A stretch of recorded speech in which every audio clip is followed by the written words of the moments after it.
मोदी जी को इकोनॉमी का ई समझ में आता है? नहीं, कुछ नहीं, ABC नहीं है, पता है वो। मैं तो जानता हूँ, मैं तो मोदी को 1972 से जानता हूँ। लेकिन इतना झूठ क्यों बोला जा रहा है? दुनिया तो देख रही है ना कि भारत की अर्थव्यवस्था कहाँ पर है। ये हमारे इतिहास में कौन सी नई बात है? हिटलर भी झूठ बोलता था, स्टालिन भी झूठ बोलता था, माओ से तुंग भी झूठ बोलता था।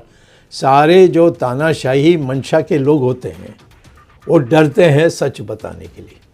क्या छुपा रही है मोदी सरकार अर्थव्यवस्था पर? ऐसा क्या छुपा रही है जो कि लोगों के बीच में जिसकी असलियत ना आ पाए? क्या भारत की अर्थव्यवस्था बहुत अच्छा कर रही है? क्या ये मोदी जी का सबसे बड़ा झूठ है? झूठ है, धोखा है, ये लोगों को बुद्धू बनाने की बात है और कुछ नहीं। और उसका सबूत क्या है? मैं ये जो कह रहा हूँ, मुझसे डिबेट करें, मैं बीजेपी का ही हूँ तो मेरे साथ करें। आप क्योंकि खुद एक इकोनॉमिस्ट हैं और बहुत अच्छे से उस सब्जेक्ट को समझते हैं, अगर आप ये कह रहे हैं कि अर्थव्यवस्था अच्छा कर रही है, ये मोदी सरकार का सबसे बड़ा झूठ और धोखा है जो आपने कहा, उसके अगर 5 इंडिकेटर्स इस झूठ के अगर मैं आपसे पूछूं कि सबसे बड़ी विफलता अर्थव्यवस्था में मोदी जी की क्या है, अगर 3 या 4 पॉइंट्स में मैं आपसे पूछूं तो वो क्या है सर? एक तो है रेट ऑफ जो प्रति वर्ष विकास की जो बात करते हैं, 7% अभी कह रहे हैं। जीडीपी ग्रोथ, जीडीपी वही उसी जीडीपी के आधार पर वो 4% है, ये झूठ है। दूसरा है कि देश में बेरोजगारी कम हुई है, वो झूठ है। अभी देखिए जिस तरीके से राम मंदिर का उद्घाटन हुआ है, मोदी जी तो और पावरफुल हो गए, ऐसा लग रहा है कि पूरे देश के वो हिंदू राजा बन गए हैं। और अब ये तो आपके दिमाग में बनी है, मैं तो ये अनुभव नहीं कर रहा हूँ। जहाँ भी जाता हूँ लोग कहते हैं आपने सुप्रीम कोर्ट में करार दिया, और हमारे सब जगह में मीटिंग्स के लिए लोग बुला रहे हैं। बात समझ में नहीं आती कि बीजेपी में सारे डरे हुए हैं, कोई मोदी के खिलाफ बोलेगा नहीं।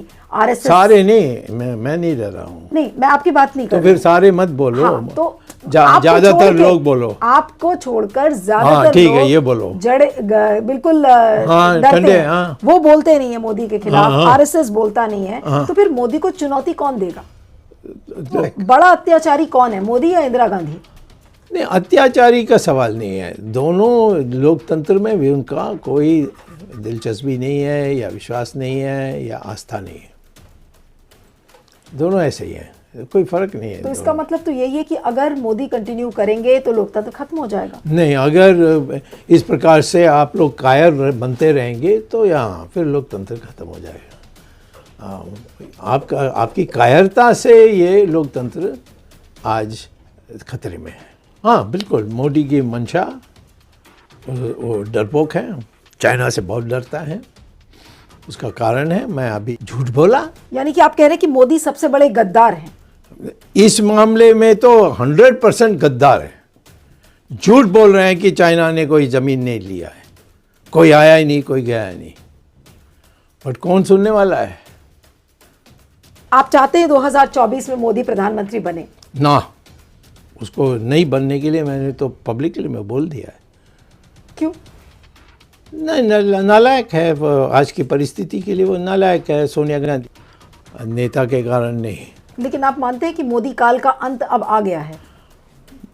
आज मैं तो भविष्यवाणी कर नहीं सकता, परंतु मैं इसको आने नहीं दूंगा, इसके लिए मैं प्रयास करूंगा। नमस्कार, स्वागत है आपका अजीत अंजुम के प्लेटफॉर्म पर। मैं हूं नीलू।